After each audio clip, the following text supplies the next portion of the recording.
મોરબીના જલારામ મંદિર ખાતે આંતરરાષ્ટ્રીય હિન્દુ પરિષદની બેઠક યોજાઈ। એએચપીના વડા પ્રવીણ તોગડિયાએ આગામી મહાકુંભ મેળા સુધીમાં હાલ કાર્યરત 18,000 હનુમાન ચાલીસા કેન્દ્રોની સંખ્યા 1 લાખ સુધી થાય તે માટે પણ હાકલ કરી હતી।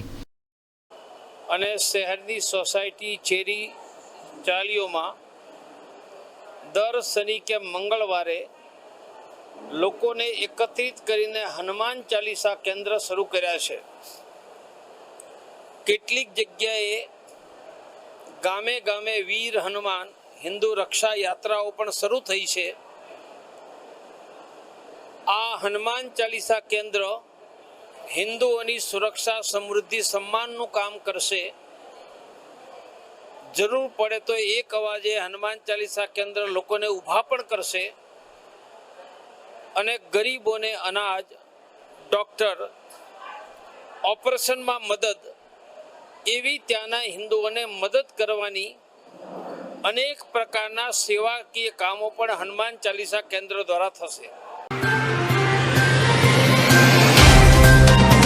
तो व्हाट्सएप, ट्विटर, फेसबुक, इंस्टा जहाँ भी आपका अकाउंट है, इसे शेयर बटन के द्वारा वहाँ पर शेयर करें।